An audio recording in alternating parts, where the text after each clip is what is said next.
I did the math. This channel has almost 2 million hours of watch time. So total time spent by everyone watching my videos, which comes out to just over 216 years. 200 years of people watching my stuff. Today, I want to pretend like none of that content exists. I want to pretend that this is the only video you'll ever watch from me, and I want to give you the best advice I can when it comes to making and releasing music. Specifically, I'll spell out for you exactly what I would do if I was starting over with music in 2025. So grab a beverage. Let's pretend you and I are out to coffee, and this is our one chance to spend some time together. So the first thing I would tell you is, you know this already, but YouTube, love YouTube, big fan, is full of people sharing tactics, strategies, hacks, tutorials, all good things, but on their own, they can't really help you all that much until you can answer this question: why do you make music? That's the first thing I would ask you. We're sitting down to coffee. You got your whatever you ordered. I got my cappuccino. And I ask you, before we do anything, tell me your why. What's your why? Do you have an answer? It's okay if you don't, but it's a place to start. It's the place to start. If you don't have an answer of why you make music, a lot of the rest of this stuff becomes a little bit pointless. And more than that, learning tactics about music production, you have to learn how to use the software, how to use an equalizer, how to use compressor, all of that. But none of that matters at first. And honestly, all of that stuff is, if I were to prioritize a list of things you need to do and know and be, those things would be way down on the list. They're like, yeah, we got to figure that out, but that's not the most important thing, not by a long shot. And you may say, I'm about to watch another video, Joe, because I want to know how to use EQ. And I would say, just stick with me for a second, because while you do need to learn how to EQ, it's not as important as you're making it. Instead of learning all these tactics, you need to do the work to become the kind of person who produces incredible music. And that starts with your why. And it starts with you believing that it's possible for you. Are you on a journey where maybe you've made some music, you've done some stuff, you've got the software installed, you've gotten over that initial hump of learning curve, but you don't have much to show for it? Or you're lost in a sea of tutorials? I totally get it. I'm a guy who's made tutorials for the last 16 years. I've got 216 years worth of watch time, but I'm here to tell you all that stuff doesn't even amount to a hill of beans if you don't know why you're making music, and more importantly, you don't believe that it's possible for you to make great sounding music. Let me tell you, it is. It is absolutely possible. There has never been a better time to be a musician and to make music than now. So celebrate for a minute. Yeah, there's some complicated stuff. Yeah, it's going to be painful at times, but boy, is it so much easier to make music now than it was even 30 years ago. Certainly more than it was 50 to 100 years ago. So celebrate that. Let's celebrate that together. The fact that I'm doing a video and sending it to you right now still blows my mind. That's wild. All right, so let's talk into 3 specific things that I would do if I was starting over today. I would have my why. My why, by the way, is I make music so that I can hear myself singing the truth back to myself on days when I don't believe it. Now, maybe that's one of my whys. I also make music so that I can sing the truth to my kids when maybe they won't listen to me talking. Maybe they'll listen to a song, or maybe that song will speak to them long after I'm gone when they need to hear a little bit of truth. I don't know. I make music for the other people. I make music to give people a voice for maybe what they're feeling and they can't express. That's a big role that music plays. What is your why? It can be anything. It doesn't have to be mine, but you need one. So that's my why. And I absolutely believe that I can make great sounding music. Now I believe it because I've done it so much. I've released all kinds of music. I'm very confident I can sit in the studio, I can shut this camera off and go make a great sounding song this afternoon and release it. That feels like having a superpower. I want that for you. I don't want you to study music production more. I want you to make a bunch of music. That's what I'm after. So today I want to talk about specifically 3 things that I would do if I was starting over. And I recommend that you do all of these 3, implement them today. If you are a note taker, grab that note-taking device. Pen and paper is my favorite. And let's spend some time together. By the end of this video, I want you to have a clear plan of where you're going. Okay? Sound fair? All right. So, first thing that I would do is I would focus on making music that moves me. There's a lot of ways to make music. There's a lot of music out there that does not move me. I've made some of it where I'm trying to like chase an algorithm or make something that, people would want to buy and record on a country record or whatever. But for me, and I imagine for you too, if you're not passionate about the actual music that you're making, the whole rest of the process is going to be real difficult or probably impossible because you're just not that fond of the stuff that you're making. So make music that moves you. And that involves a couple of different things. First of all, create an environment that moves you. Do I mean you walk into the space and you start weeping? No, I just mean a place that has some vibe, an environment that promotes creativity and gets you excited and inspired to make music. You may have noticed, if you've been watching my videos for a while, in this video and last week's video, everything's changed behind me. I haven't moved, although I've moved a lot over the years, but I needed to kind of rearrange things. It was feeling cluttered. It was feeling a little stale. I needed to move some things around. And so you can see behind me, I've moved some things around. And there's there'll be some more things in the background here in the coming weeks. That'll be fun. Specific gear stuff. But I come into this room.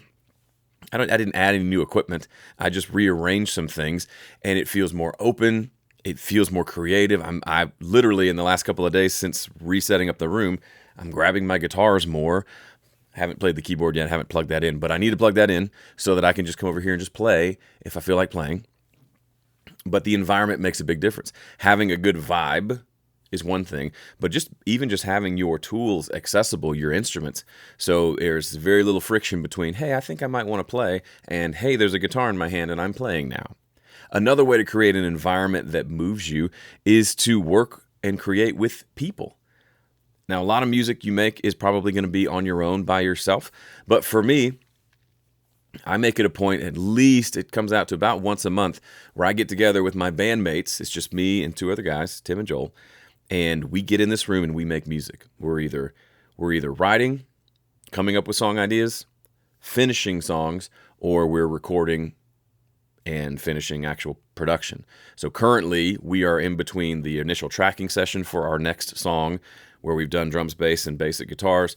And the next time we meet in a few days, we will do the rest of the guitars, overdubs, vocals, and then I'll mix it and we'll put it out and it'll be out in the world and I'll tell you about it. And it's delightful. And then we'll start the process over. So that's not the only music that I make, but it's a big focus right now. And it's where I get the most energy and feel the most connected because it's not just me here by myself. I've got other people contributing creatively, making something that's better than I would make on my own. Also, it's just more fun. Like we'll go get wings and beer and then we'll come back here and make some music.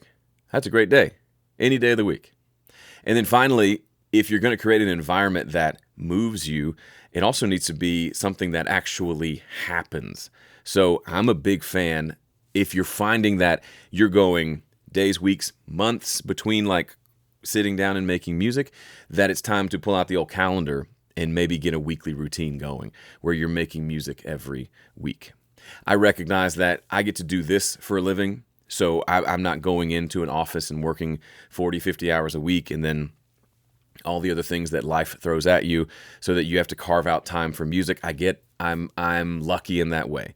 But at the same time, my weeks fill up just like anybody else's, and I could easily go down the path of, man, I haven't touched an instrument in a very long time. So find ways to give yourself an excuse to make music regularly, because that's where it all begins. You can't imagine yourself 6-8 months from now having produced a bunch of great sounding music if you're hardly ever even touching an instrument yourself. So create an environment that moves you. That's a big first step. And the second piece of this is chase the goosebumps. If you've watched me for any length of time, you know, when a piece of music that I'm listening to, either I'm giving critiques or I'm working on something myself, or I share an idea that connects with me so much that I get chills down my spine. We call them goosebumps here in America. I hold up this sign, this dumb paper sign that I printed out years ago. It's bent, it's wrinkly, it's got a hole in it, it's got some schmutz on it. This is my Goosebumps alert sign, and honestly, it's one of my favorite, prized possessions, because what's happening is I'm demonstrating that something moved me.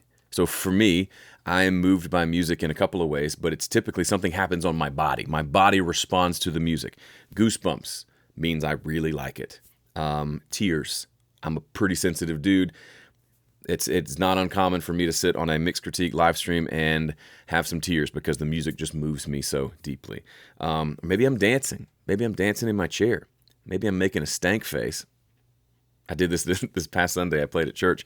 The final song was this just sick groove, and my buddy Tim, who's in my band, was actually the drummer that day, and it was just this kind of just sort of groove. And afterwards, somebody texted me like, "Dude, your stank face was on point during the service." I didn't even realize I was doing it. I was just like, yeah, it just looked like disgusted, but that's a good thing. And if you're a musician, you know that I was not angry or upset or wasn't smelling something gross. It was the groove just got to me. So what I've discovered is when that happens, I make note of it.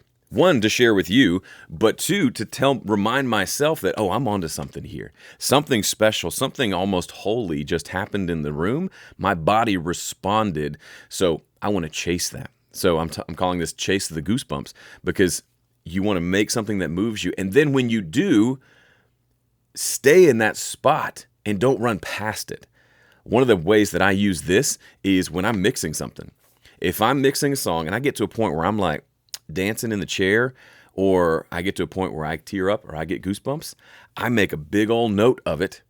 And then I try to land the plane as soon as possible. I try to finish the mix, because mission accomplished. The whole point of the song was to move someone. And if it's my song and it still moved me after I've heard it 1,000 times, we must be on the right track. Get it done, get it released. Don't overmix. Don't go past it. Get that sucker done. So the first step, of course, is about the music, is about making music that moves you. Let's move on to the second one. So the second piece of the pie is when you are finally in the process of, I'm going to record and make some music, you got to embrace this mindset. And this alone will change your music and change your life. Hands down. I've seen it happen so many times. So there's two choices you have when you're recording something. One is you can record something and you don't love the way it sounds, and you can say, we'll fix it in the mix. Or the better alternative, you can say, we're not going to fix it in the mix. Don't fix it in the mix. Solve it at the source. Don't fix it in the mix. Solve it at the source. When I first started out with music production, I had a plastic microphone, no good equipment at all. I didn't know anything about anything. And I would sit at the computer with the software running. I didn't know what EQ was. I didn't know you could change the sound after you recorded it. I just naively assumed it was just like a cassette recorder. Whatever I recorded into that little microphone was it. So if I didn't like the way it sounded, the only option I had in front of me was to change the way I was interacting with that device, which meant moving myself. So I would spend, just intuitively, because I didn't have anything else to do, I would spend hours moving this little stick plastic microphone around. It was literally the one that sits on a desk that like you use for like dictation. They used it in one of the Ocean's 11. The guy who's giving all the orders over the earpieces, he's got a black version of that microphone. He's leaning forward and he's talking into it. That was what I used as my recording microphone, and I had a blast. But what I would do is I would sit with my guitar and I would play, and then I would stop and I would listen back to what I recorded, and I would say, I don't like the way that sounds, so I guess I got to change something. So I would play differently. I'd use a thinner pick. I would move the microphone 1,000 different times and repeat that process. And finally would get to a point where I'd say, that sounds cool. And then I'd perform the song. Little did I know, I had stumbled across, at the ripe age of 15, the secret to everything when it comes to music production. A secret that I promptly forgot when I went to college to learn proper music production.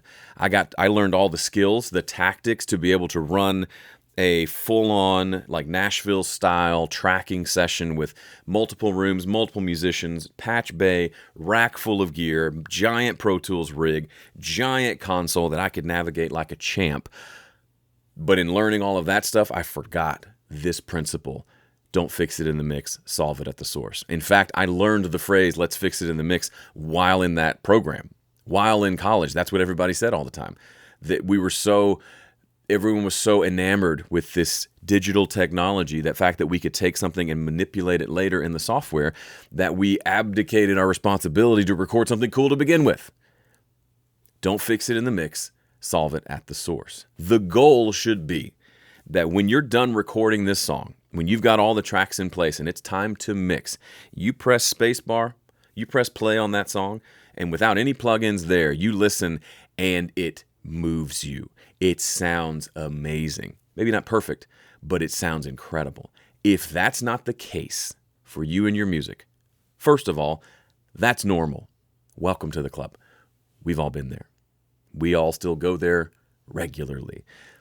Instead of saying, well, I guess we're just going to have to we'll make it sound great later, just stop and do something over. I promise you it will be time well spent. Another way of looking at it is this way. The mix can't give what the tracks don't have.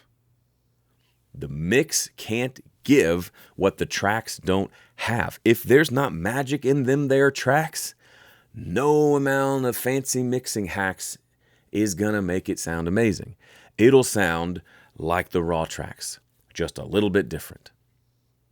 So, if it's not magical in the room after you recorded it, ain't gonna be magical later after you buy your new plugin and you slap it on there. There needs to be magic there already, and then you're just bringing it out a little more in the mix. Somebody just had an aha moment right now. And then several somebody said, yeah, I get it. But you're going to go to your next session, the next time you record something. It's not going to sound that great. And you may not say it out loud, but you're going to internalize, I'll just fix it later. And then, I've seen this happen, you're going to come back to the studio the next day or the next week, whenever you come back, and you're going to spend 2 or 3 hours trying to fix that thing you recorded. You're going to be automating EQs. You're going to be trying to do a bunch of tuning things. You're going to be trying to create some complicated thing of plugins and routing to make it sound like the sound you heard in your head. It would be so much easier if you just made it sound like you heard in your head on the day of the recording. I mean, that's it. That's game over. Easier said than done, but worth doing. Worth stopping and quitting for the day and coming back and trying again the next day. It's worth it that much. It's worth, I've played on Nashville sessions where it's me on acoustic guitar in a booth, drummer, bass player, electric guitar, keyboard player, probably playing like a Hammond B3. We're doing like Nashville sessions where we're all working from a Nashville number chart. They're all going to get it in one take. I'm feeling like the worst musician in the room, and I'm pretty good. And I'm nervous. And I've had times when I'm in that room where my guitar's not quite in tune and they're all ready to go. And I say, hang on, I need to tune. And I'm feeling rushed, and so I don't get it all the way there. And so we do a full take. What happens? We get to the end, the keyboard guy comes on and says, hey, Joe, yeah, check your tuning on your guitar. I had to go re-record my guitar part. I could have recorded it with them all together, and we'd be done, and we would have, if we had saved 60 seconds to get it in tune before we did the 5-minute take, we'd be done and moving to the next one. But instead, I had to go back and re-record, retune, and then re-record. That's a small example, but it expands even more when it's you in your studio and you don't have that time pressure. So now you're recording stuff that doesn't sound great, and then you're just spending ungodly amounts of time trying to use cool tricks in your software to fix that thing that could have been fixed with an extra 10 minutes. Tune it, play it again. Go practice. Come back and play it again. I know I've talked about this ad nauseum for years. I will continue to talk about it because you and I both need to hear this. This is kind of like the gospel of music production. Don't fix it in the mix. Solve it at the source. All right, so the third thing I would do. So we talked about I would make music that moves me. I would have an environment, people, places, a schedule that forces me to make music. I would focus exclusively on solving it at the source when I'm in the studio, such that the mixing is just kind of ancillary and after the fact and doesn't really matter because it already sounded great. The third thing and the most important thing, I would focus on the output.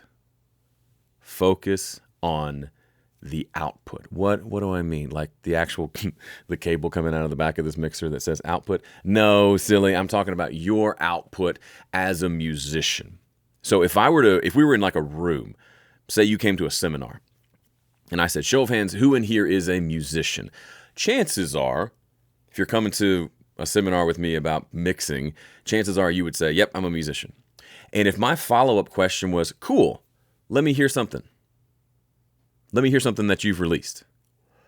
I would be willing to bet in a room full of 100 people, let's say maybe 20 of them could share something that they've actually released. Like if I said, pull it up on Apple Music for me to hear.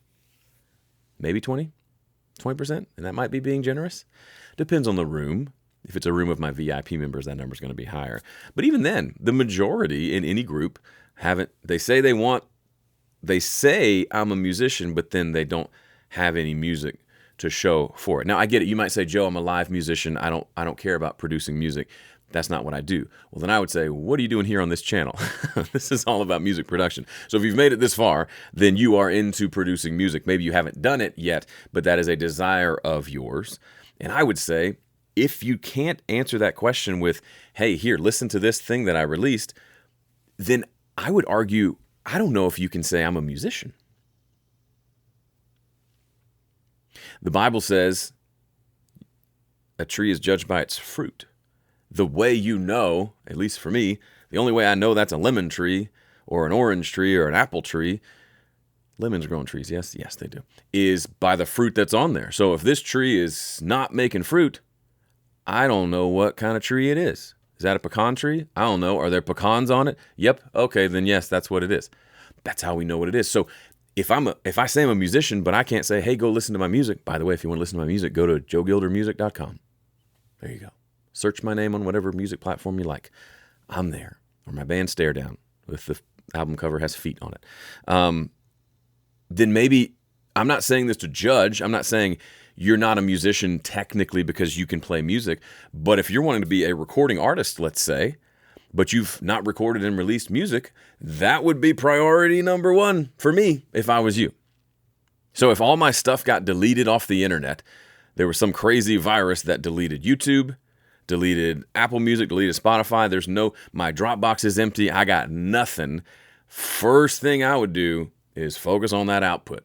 I got to make some music and put it out there. Why? Because that identifies me as a person? No, but as a person who I feel like God put music in me, if I don't let that music out, it goes stagnant and I'm not really living into the potential I feel like I was made to live into. Plus, I get a whole lot of joy out of creating music. And I get to share that joy with others, whether it's the musicians in the room or the people who listen or my kids or strangers or you on the internet. So I'm not saying if you've never released music, you should feel any shame. If anything, I want you to feel desire and motivation to say, yeah, I'm a musician. A musician makes music. If you said I'm a painter, I would say I'd love to see your painting. If you said I'm a woodworker, I make really cool tobacco pipes, I would want to see your tobacco pipe. But if you say I'm a musician and you can't show me any music that you've released, then of course I'm going to say, oh. What I'm going to think, I'm not going to say it to you in person, I'm going to think is they haven't decided they want to do it yet. That's the real thing. You might say, well, I haven't figured out how to do, sure. Well, I'm not really good at mixing yet. Okay, fine. You haven't decided to get good. You haven't decided to focus on output, to focus on putting out music. You've decided to focus on something else. And that something else is not bad. It's just not the thing you really wanted when you first got into music and production. So focus on the output. Musicians make music. If you haven't made music, I'd make a to-do list of one thing that says make music, like make and release something. Okay, so talking about output, What are the alternatives? You might think, okay, Joe, yeah, focus on the output, but as opposed to focusing on what? Well, I would say focus on the output versus focusing on the tools. I have a love-hate relationship with productivity tools. I enjoy being efficient and being productive. I have been a productive member of society here on this YouTube channel for 16 years, posting at least one video per week. There was a month where I posted 2 videos a day. That was a very not fun season.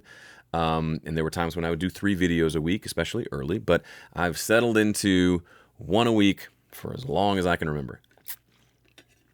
That's not true. It's been 16 years. I remember. But I have used many, many different tools to like manage my life and my productivity. You name it, I've probably used it.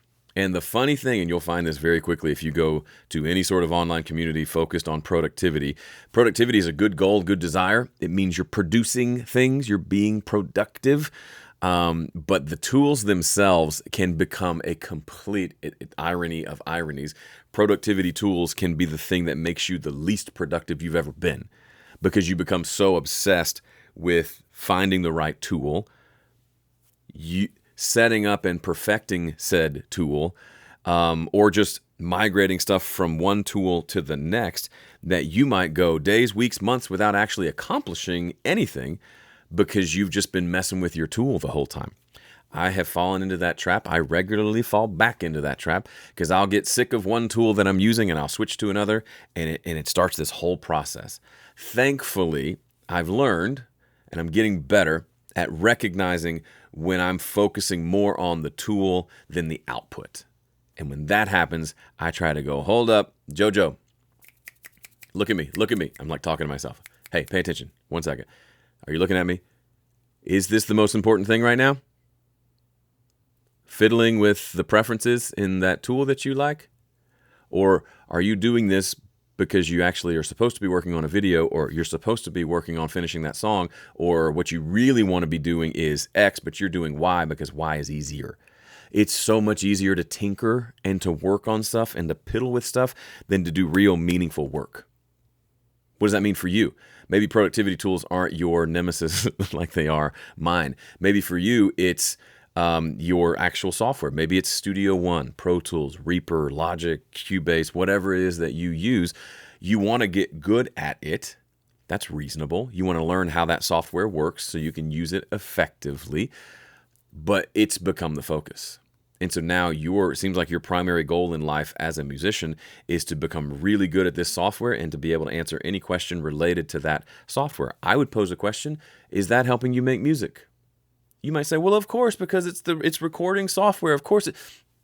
Is it helping you make music? I mentioned this last week, I believe. I have friends who they work in Pro Tools. They're very good engineers, very good producers, but they don't know the software as deeply as I do because I went to school and studied it in college. Guess what? Turns out they don't need it. They know enough to record a track and make it sound good. That's about all you need.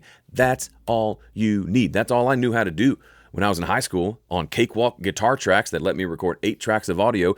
I didn't even know that EQ was a thing. I didn't know you could change the sound, so it was just, that's what I recorded. Now, my stuff sounded terrible back then, to be fair. But I think the pendulum swings too far the other way, and you become so focused on learning the tools. And then I've known people like this who they've learned one tool, maybe they learn Studio One, and then they get to a point where they've learned way more than they ever needed to learn to be able to produce and effectively create music. And what do they do next? They switch to another DAW. So I've known people, they become almost an expert in Studio One, then they become an expert in Logic. Then they learn Reaper. Then they learn Ableton. And there's plenty. Someone's going to be offended I didn't say yours. Whatever yours is, fill in the blank. And they'll get to where they feel so fancy, and it's understandable because they say, okay, I do my recording in Ableton, but then I do my editing in Studio One and my vocal tuning and all that, and then I do my mixing in Pro Tools because they all do. And they say, this is how I do this, but then you say, can I hear something you've worked on? They're like, well, I haven't finished it yet. Why? Because you got 1,000 tools and you're trying to use each of them on your... Doesn't make a lot of sense. Doesn't make a lot of sense. Again, no judgment here. I'm hoping to give you maybe a little bit of conviction. And a conviction, not that you're bad and are doing a bad thing, but a conviction about what you really want. What do you really want? You want to make and release music. And the tools have become a distraction, and that's okay. You've learned a lot of good things. You're going to, even the seasons where I've gone hardcore into learning how to really complicated like productivity tools, while there are parts of that have been a waste of time and a distraction from the work that I really needed to do, sort of an escape for me, I've still learned and gleaned things during that season that have helped me today. Just today, I'm scripting this video using a tool that I've kind of customized to be this amazing tool for me. I have to be careful because I can go too far and then lose a day of work because I'm tweaking the tool too much. But the tool is still useful to me as long as I keep it in its proper place. You know what I mean? So as long as the output, my productivity, the thing that I really have set out, the goal that I've set out to do, as long as that is the focus, obviously, we still need tools. I still got to learn how to use the tool. You still got to learn how to use your tool. You just probably don't need to learn it as much as you think you do. And there is a very good chance that you know plenty. You know everything you need to know to produce and release a song tomorrow if you decided to. You just haven't decided to yet. Okay, so output versus tools. What else could we talk about? We could talk about output versus input. Ooh, that's an audio term. What you talking about, Joe? You could be, instead of being obsessed about your tools, maybe you say, no, that's not me. I've learned how to use it, but I know enough to make music and be productive. I don't go down that rabbit trail. But then you spend every evening watching hours of music production tutorials here on YouTube. Maybe you watch some of my course material. Maybe you watched every video I've made. Thank you for that. Might need to take a break because you're focused more on the input than the output. You're focusing on getting stuff into your brain rather than getting that music out of it and out into the world. And again, it's the same story. We're just replacing the tools with knowledge, with input. You're, instead of collecting plugins, you're collecting ideas. You're collecting information. You're collecting hacks. And those aren't bad, but when they become the primary thing, that's when it becomes bad. Like in the Bible, it talks about idols. And like, I don't know anybody who has like a bronze or gold statue that they're bowing down to, but the kind of modern day version of that is when something that is a good thing becomes the most important thing in your life.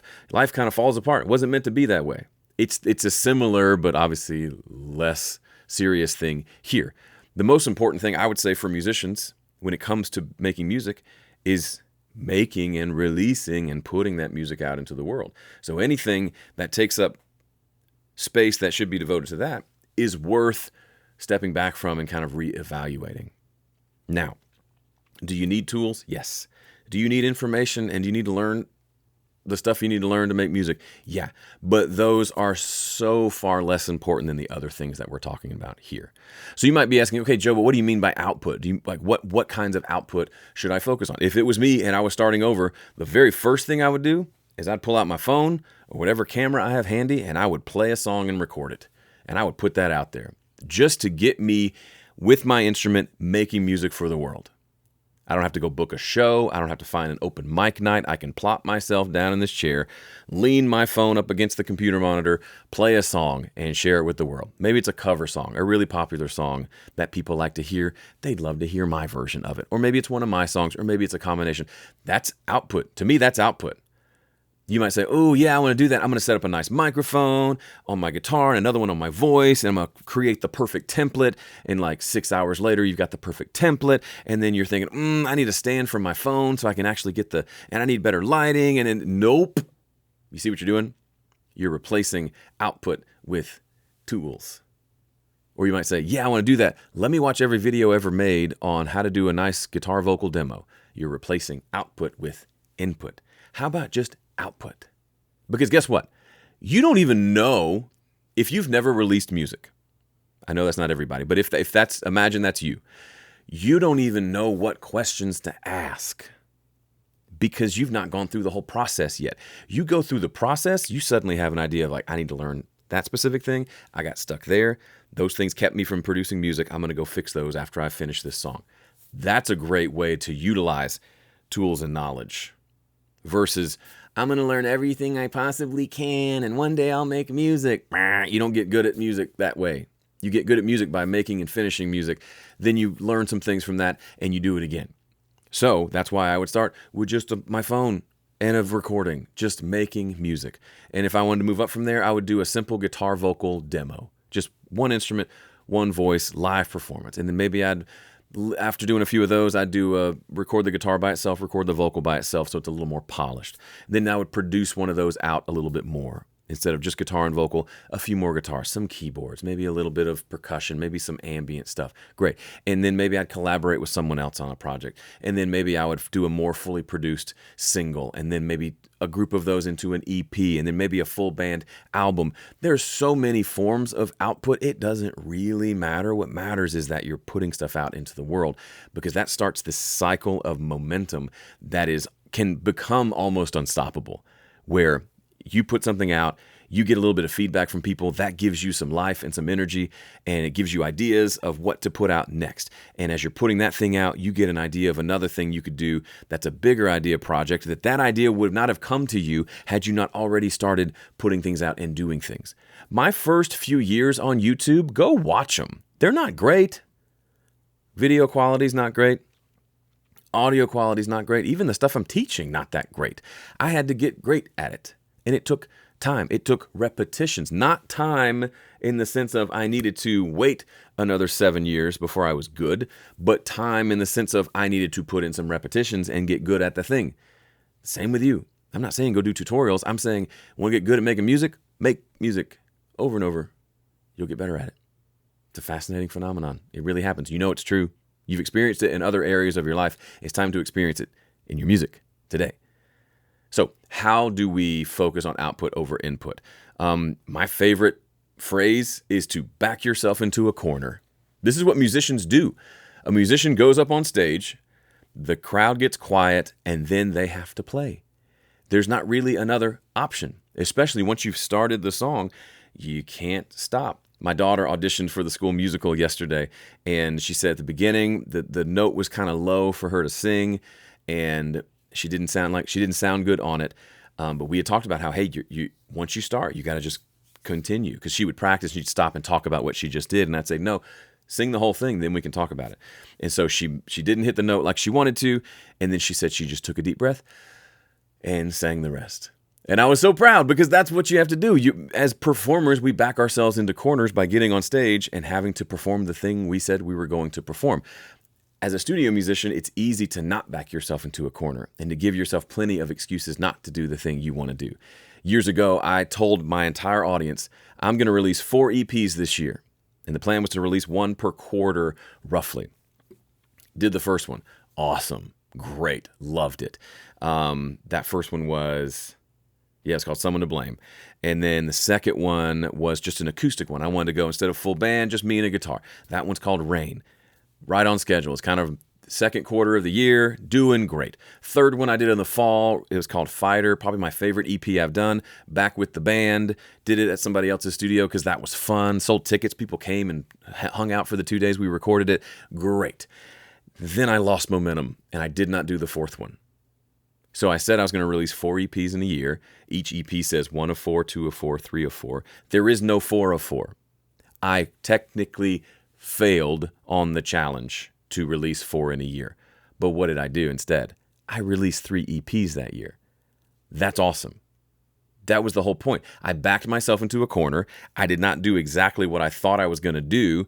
I fell short of the target, but I still did way more than I would have done had I not backed myself into the corner. I would have maybe made 1 EP that year, but instead I made 3. And they're 3 of my favorite projects ever that I've ever done. I keep going back to those songs. Super interesting.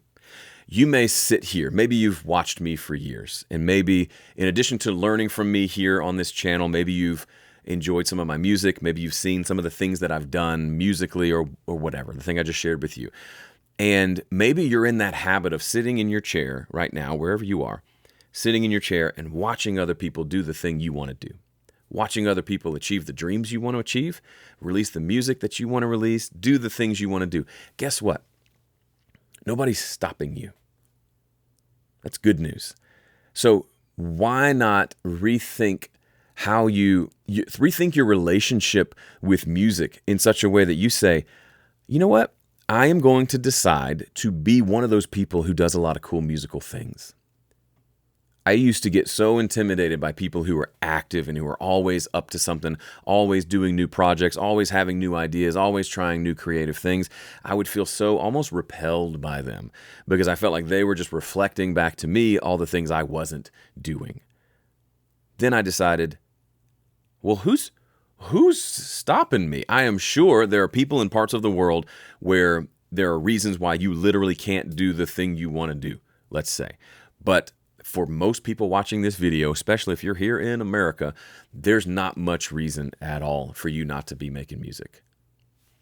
There's not. And if you're not, be honest about the fact that the reason you're not making music is because you have not yet decided that you want to make music. But if you want to be somebody who does a lot of cool things, makes a lot of cool music, takes a lot of action, it's here. It's ready for you.